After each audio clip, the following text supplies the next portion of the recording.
yêu nhỏ đi nó ta bữa gió xia mà tu mà chỉ tu lu lu cu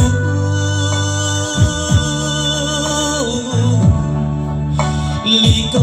thiên na tu lu cu lu nơi bùa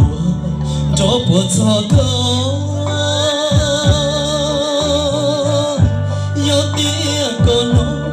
có yêu luôn ya ta chỉ yêu có một thầu y chỉ có yêu luôn gì chỉ biết yêu khoan gì lu nó nắng chỉ đón chỉ thì chán buồn thôi chán buồn đi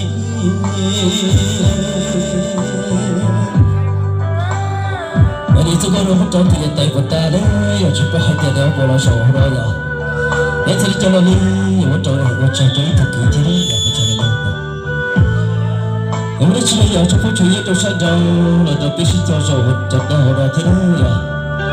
Cho trong thang đó thế cho đi cho tới cho rồi cho thấy thật kỹ đấy, cho nó đỡ vào đấy. Em nói chuyện là biết sao là sẽ ok đấy. Mà nó biết đâu cái vào là có đi vào đây.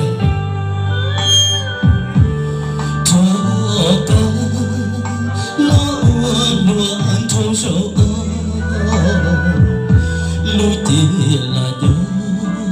sẽ chữ màn gió lý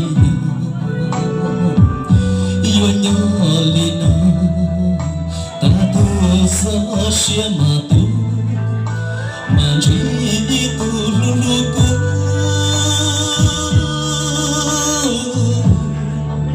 lý có thiên na tu lu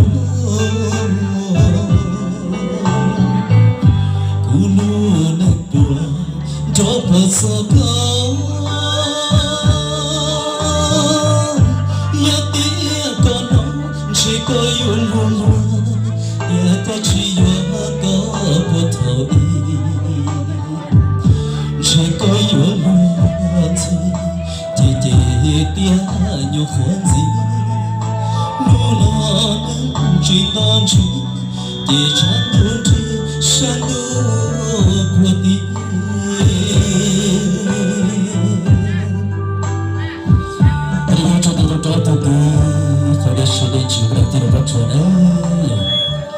thế chỉ tới đây cho đi trồng xe trồng cây trồng tết trồng cây trồng bừa nó sụp bừa thì giờ trồng hồ đỏ thế và sau đó tụi bên nhà tôi giờ trồng tụi về chế để cái nó bị ra cho phơi bao chế sau đó tôi trồng cái xí cùng nhau rồi bị bao chế bây giờ thì tao bây giờ bị trồng chia giờ giờ tôi cho nó đó trồng xong tụi giờ trồng hồ đỏ đấy giờ